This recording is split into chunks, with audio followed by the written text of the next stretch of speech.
Hey guys, Hebrew Hulk here. So I'm gonna do a kind of run of certain videos, maybe not on the same go, but just over time, about bodybuilders. Or bodybuilders or fitness figures, YouTubers, stuff like that, that I have a lot of respect for, or just that I want to discuss, whether I find them arrogant, cocky, or whatnot. Kind of go over it. So number one is Mr. Rich Piana, the captain of the 5%ers. I'll be honest. I'm a big Rich Piana fan. I'm a big fan of 5% nutrition. I think the supplement line is really good. I'm sure at some point I'll be doing some reviews on it. Um, but literally, like I'm a big Rich Piana fan. I watch his videos. I watch a lot of his videos pretty consistently. I like how open he is. And granted, there's also something that just I'm not sure if I agree with, but doesn't mean I'm not going to listen to it. Take the advice for later down the road. I actually got a chance to meet him once. It was actually before I was working this store. He made an appearance, so I actually stopped by. And worst timing ever. It was literally the day after my bachelor party. I don't drink. I drank a lot. I drank a lot that night. So I came in the next day and like little tired. Let's put it that way. I was a little tired. Um, but I came in and so I bought a couple shirts and had him sign one of them.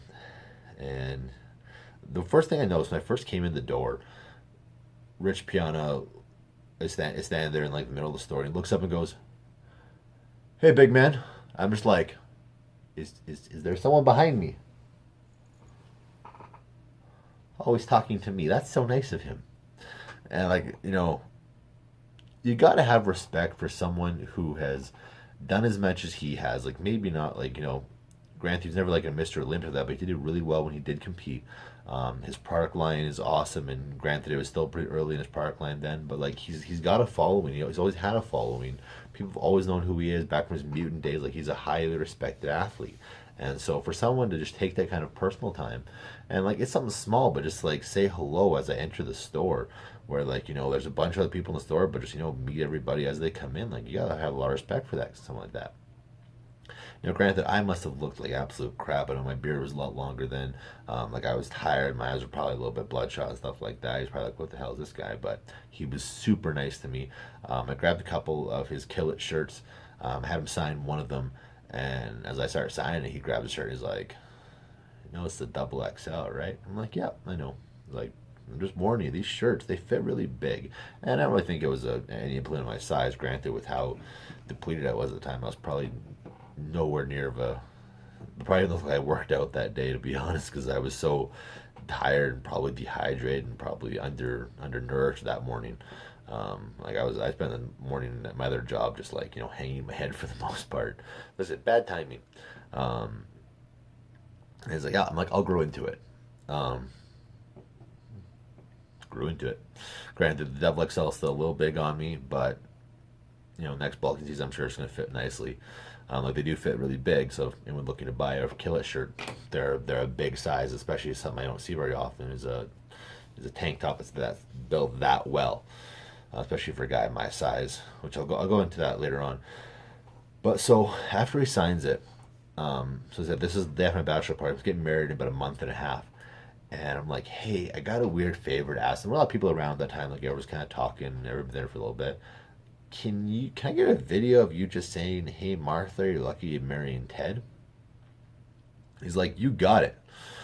And so I about to start filming. He's like, "No, no, no. Let me sign up for this." And so I'm like, "Okay, I'm not sure what he's doing." So he stands up. I'm like, "Okay, go." And he goes into this whole thing. "Hey, what's up, Martha? Let me tell you something. You're very, very, very lucky to be married, my man Ted." And like he just went on like there was some swear. It was a very Rich Piana style thing to do, and but it was super nice of him to do that. Like he could have just sat there and said like, "Hey Martha, I just met Ted. He's an awesome guy. You're lucky to marry him." But no, he just took this and he went with it. After he was done, he looked around and said, "I forgot there were kids here. I apologize for the swearing." And just like a really winning personality, especially from a guy like that, you'd think he's gonna be a jerk, but he really wasn't. And since I've been following him, I've been following his gaining 30 pounds in 90 days. Big fan of that video style and stuff like that. Like I think it's kind of cool what he's doing.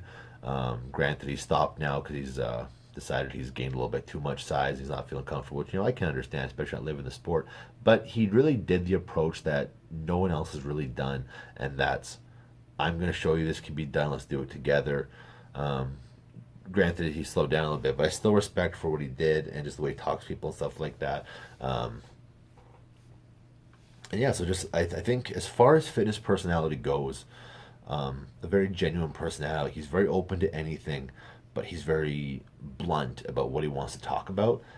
And he doesn't ever try and glorify anything. Like he said, like, I competed, and for all the guys competing, it's not